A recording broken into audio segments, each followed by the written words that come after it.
Hello friends, welcome back to my YouTube channel. ಇವತ್ತಿನ ವಿಡಿಯೋದಲ್ಲಿ ನಾನು ಸ್ಲೀವ್ಸ್ಗೆ ಬಟ್ಟೆ ಆ ಕಡೆ ಈ ಕಡೆ ಕಡಿಮೆ ಆಯಿತು ಅಂತಂದರೆ, ಯಾಕಂದರೆ ಒಂದು ಕಡೆ ಈ ರೀತಿ ಬಾರ್ಡರ್ ದೊಡ್ಡ ಬಾರ್ಡರ್ ಕೊಟ್ಟಿರ್ತಾರೆ, ಇನ್ನೊಂದು ಸೈಡ್ ಬಂದು ಚಿಕ್ಕ ಬಾರ್ಡರ್ ಕೊಟ್ಟಿರ್ತಾರೆ. ಸೊ ಹಾಗಾಗಿ ಏನು ಮಾಡಬೇಕು ಅಂತಂದರೆ, ನಾವು ಒಂದೇ ಸೈಡೇ ಬ್ಲೌಸ್ನ ಕಟ್ ಮಾಡ್ಕೋಬೇಕಾಗುತ್ತೆ ಸ್ಲೀವ್ಸ್ನ.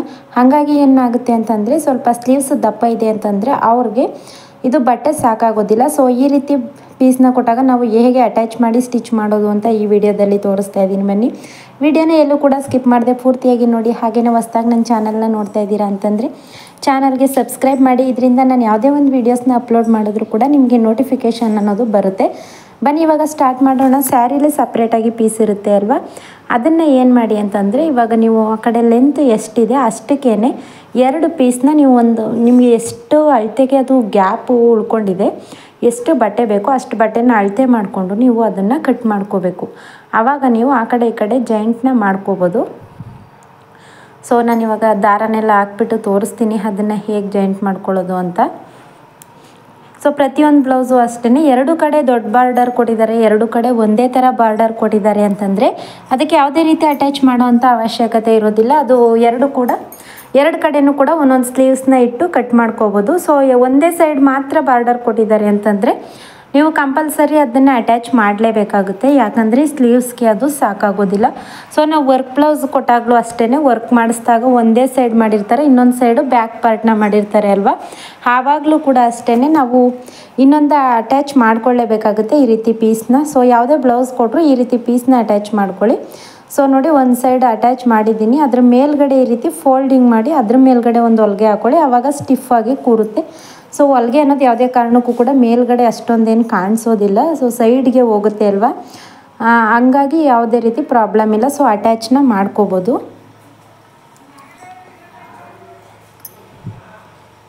ಸೊ ನೋಡಿ, ಇವಾಗ ಅದು ಬಾರ್ಡರ್ ಎಷ್ಟಿದೆ ಅದೇ ಸಮಕ್ಕೆ ಕಟ್ ಮಾಡ್ಕೋತಾ ಇದ್ದೀನಿ.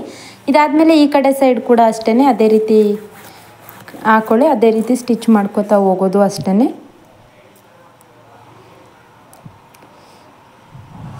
ಸ್ವಲ್ಪ ಬಟ್ಟೆನ ಜಾಸ್ತಿನೇ ಇಟ್ಕೊಂಡು ಸ್ಟಿಚ್ ಮಾಡ್ಕೊಳ್ಳಿ, ಆವಾಗ ನಿಮಗೆ ಅದು ಬಿಚ್ಚೋಗುತ್ತೆ ಅನ್ನೋ ಸಾಧ್ಯತೆ ಇಲ್ಲ. ಅದಾದಮೇಲೆ ಇನ್ನೊಂದು ಪಾಯಿಂಟ್ ಬಂದು, ಹೊಲಿಗೆನ ಸ್ವಲ್ಪ ಚಿಕ್ಕ ಹೊಲಿಗೆನೇ ಇಟ್ಕೊಳ್ಳಿ, ಆವಾಗ ಅದು ಟೈಟಾಗಿ ಕೂರುತ್ತೆ. ಸೊ ಇದೆರಡು ಟಿಪ್ಸ್ನ ಫಾಲೋ ಮಾಡಿದ್ರೆ ನೀವು ಕೂಡ ಬೇಗ ಬ್ಲೌಸ್ ಸ್ಟಿಚಿಂಗ್ನ ಪರ್ಫೆಕ್ಟಾಗಿ ಮಾಡ್ಬೋದು. ಸೊ ನಾನು ನನ್ನ ವೀಡಿಯೋದಲ್ಲಿ ನೈಟಿನ ಸೈಡ್ ಫಿಟ್ಟಿಂಗ್ನ ಯಾವ ರೀತಿ ಗೌನ್ ಥರ ಮಾಡ್ಕೋಬೋದು ಅಂತ ವೀಡಿಯೋನ ಅಪ್ಲೋಡ್ ಮಾಡಿದ್ದೀನಿ. ವೀಡಿಯೋ ಬೇಕು ಅಂತಂದರೆ ವೀಡಿಯೋ ಕೊನೆಯಲ್ಲಿ ಕೊಟ್ಟಿರ್ತೀನಿ, ನೀವು ಅದನ್ನು ನೋಡ್ಬೋದು. ಸೊ ಗೌನ್ ಥರ ಅದನ್ನು ಹೇಗೆ ನೈಟಿನ ಸೈಡ್ ಫಿಟ್ಟಿಂಗ್ ಅನ್ನೋದನ್ನು ಮಾಡ್ಕೋಬೋದು ಅಂತ ತುಂಬಾ ನೀಟಾಗಿರುತ್ತೆ. ನೀವು ಡೈಲಿ ನೈಟಿನ ವೇರ್ ಮಾಡ್ತೀರಾ ಅಂತಂದರೂ ಕೂಡ ನೀವು ಪರ್ಫೆಕ್ಟಾಗಿ ಆ ಥರ ಸ್ಟಿಚ್ ಮಾಡಿಕೊಂಡು ನೈಟಿನ ವೇರ್ ಮಾಡೋದ್ರಿಂದ ನಿಮಗೆ ಏನು ಕೂಡ ಒಬ್ಬೊಬ್ಬರು ಮನೆಯಲ್ಲಿ ನೈಟಿನ ಹಾಕೊಳ್ಳೋದು ಇಷ್ಟ ಇಲ್ಲ ಅಂತಂತಾರೆ, ಅಂಥವ್ರಿಗೆ ಈ ರೀತಿ ನೈಟಿನ ಸೈಡ್ ಫಿಟ್ಟಿಂಗ್ ಮಾಡಿಕೊಂಡ್ರೆ ತುಂಬಾ ಚೆನ್ನಾಗಿ ಕಾಣಿಸುತ್ತೆ. ಸೊ ಅದು ವಿಡಿಯೋ ಬಂದು ನಾನು ಈ ವಿಡಿಯೋನ ಕೊನೆಯಲ್ಲೇ ಹಾಕಿರ್ತೀನಿ, ನೀವು ಅದನ್ನು ನೋಡಿದ್ರೆ ನಿಮಗೆ ಗೊತ್ತಾಗುತ್ತೆ. ಸೊ ಇದಾದಮೇಲೆ ಲೈನಿಂಗ್ನ ಮೇಲ್ಗಡೆ ಇಟ್ಕೊಂಡು ಕರೆಕ್ಟಾಗಿ ಆ ಕಡೆ ಈ ಕಡೆ ಪೀಸ್ ಬಂದು ಈ ಕಡೆ ಎಷ್ಟು ಬಂದಿದೆ ಆ ಕಡೆ ಸೈಡ್ ಕೂಡ ಅಷ್ಟೇ ಬಂದಿರಬೇಕು, ಅದೇ ರೀತಿ ಇಟ್ಕೊಂಡು ಅರ್ಧ ಇಂಚ್ಗೆ ಸ್ಟಿಚ್ ಅನ್ನೋದನ್ನು ಹಾಕೋತಾ ಇದ್ದೀನಿ. ಸೊ ಅರ್ಧ ಇಂಚ್ಗೆ ಈ ರೀತಿ ಸ್ಟಿಚ್ ಹಾಕೊಳ್ಳಿ. ಇದಾದಮೇಲೆ ನಾವು ಅದನ್ನು ಫೋಲ್ಡಿಂಗ್ ಮಾಡಿ ಮೇಲ್ಗಡೆ ಕೂಡ ಸ್ಟಿಚ್ ಹಾಕೋಬೋದು. ನೀವು ಯಾವುದೇ ಬ್ಲೌಸು ಸ್ಲೀವ್ಸ್ ಸಾಕಾಗಲಿಲ್ಲ ಅಂತಂದರೆ ನೀವು ಇದೇ ಮೆಥಡ್ನ ಯೂಸ್ ಮಾಡ್ಕೋಬೋದು. ಇದರದ್ದು ಇನ್ನೊಂದು ಮೆಥಡ್ ಕೂಡ ನಾನು ತೋರಿಸ್ತೀನಿ.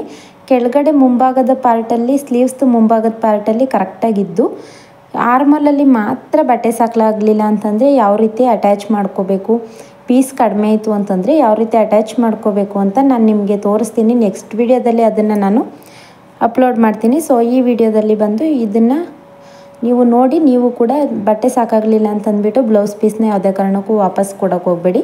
ಸೊ ಈ ಮೆಥಡ್ನ ಯೂಸ್ ಮಾಡಿ ನೀವು ಕೂಡ ಬ್ಲೌಸ್ ಸ್ಟಿಚಿಂಗ್ ಅನ್ನೋದನ್ನು ಮಾಡ್ಬೋದು. ಸೊ ನೋಡಿ, ಇವಾಗ ಇದು ಮೇಲ್ಗಡೆ ಬಂದು ಇವಾಗ ಯಾರೂ ಕೂಡ ಹೊಲಿಗೆನ ಹಾಕೋದಿಲ್ಲ, ಹಾಗಾಗಿ ಆಗ್ತಾಯಿಲ್ಲ. ಯಾಕಂದರೆ ಯಾವುದೇ ಆದರೂ ಅಷ್ಟೇ ಹೊಲಿಗೆ ಕಾಣಿಸ್ಬಾರ್ದು, ಆ ಥರ ಸ್ಟಿಚ್ ಮಾಡ್ಬೋದು. ಇಡೀ ಬ್ಲೌಸ್ ಫುಲ್ ಇನ್ವಿಸಿಬಲ್ ಆಗಿ ಸ್ಟಿಚ್ ಅನ್ನೋದನ್ನು ಮಾಡ್ಬೋದು. ನನ್ನ ಚಾನಲ್ನಲ್ಲಿ ನೀವು ಚೆಕ್ ಮಾಡ್ಬೋದು, ಯಾವುದೇ ಒಂದು ಓವರ್ಲಾಕ್ ಮಿಷಿನ್ ಇಲ್ಲ ಅಂದರೂ ಕೂಡ ನೀವು ಯಾವ ರೀತಿ ಬ್ಲೌಸ್ ಅನ್ನೋದನ್ನು ಹೊಲಿಗೆ ಕಾಣದೇ ಇರೋ ರೀತಿ, ಸ್ಲೀವ್ಸ್ ಹೊಲಿಗೆ ಕಾಣದೇ ಇರೋ ರೀತಿ ಯಾವ ರೀತಿ ಸ್ಟಿಚ್ ಮಾಡ್ಬೋದು ಪ್ರತಿಯೊಂದನ್ನು ಕೂಡ ವೀಡಿಯೋನ ಅಪ್ಲೋಡ್ ಮಾಡಿದ್ದೀನಿ ನನ್ನ ಚಾನಲ್ನಲ್ಲಿ, ನೀವು ನೋಡ್ಬೋದು. ವೀಡಿಯೋ ಹೆಲ್ಪ್ ಆಯಿತು ಅಂತಂದರೆ ವೀಡಿಯೋಗೆ ಲೈಕ್ ಮಾಡಿ. ಹಾಗೆಯೇ ಹೊಸ್ದಾಗಿ ನನ್ನ ಚಾನಲ್ನ ನೋಡ್ತಾ ಇದ್ದೀರಾ ಅಂತಂದರೆ ಚಾನಲ್ಗೆ ಸಬ್ಸ್ಕ್ರೈಬ್ ಮಾಡಿ. ಇದರಿಂದ ನಾವು ಯಾವುದೇ ಒಂದು ವೀಡಿಯೋಸ್ನ ಅಪ್ಲೋಡ್ ಮಾಡಿದ್ರೂ ಕೂಡ ನಿಮಗೆ ನೋಟಿಫಿಕೇಷನ್ ಅನ್ನೋದು ಬರುತ್ತೆ. ಸೊ ನೋಡಿ ಸ್ಟಿಚಿಂಗ್ ಎಲ್ಲ ಆದಮೇಲೆ ಪೂರ್ತಿಯಾಗಿ ಅದನ್ನು ಎಕ್ಸ್ಟ್ರಾ ಇರೋವಂಥ ಪೀಸನ್ನೆಲ್ಲ ಕಟ್ ಮಾಡಿ ತೆಗೆದ್ರೆ ಆಯಿತು. ತುಂಬಾ ಈಸಿಯಾಗಿ ಸ್ಲೀವ್ಸ್ದು ಬಟ್ಟೆ ಸಾಕಾಗಲಿಲ್ಲ ಅಂತಂದರೂ ಕೂಡ ಈ ಮೆಥಡ್ನ ಯೂಸ್ ಮಾಡಿ ನೀವು ಕೂಡ ಸ್ಟಿಚ್ ಮಾಡ್ಕೊಳ್ಳಿ. ವಿಡಿಯೋ ಹೆಲ್ಪ್ ಆಯಿತು ಅಂತಂದರೆ ಇನ್ನಷ್ಟು ಜನರಿಗೆ ಇದನ್ನು ಶೇರ್ ಮಾಡಿ. ಹಾಗೆಯೇ ವಿಡಿಯೋಗೆ ಲೈಕ್ ಮಾಡಿ. ಲೈಕ್ ಮಾಡೋದ್ರಿಂದ ವಿಡಿಯೋ ಬಂದು ಮತ್ತಷ್ಟು ಜನರಿಗೆ ಶೇರ್ ಆಗುತ್ತೆ. Thank you for watching.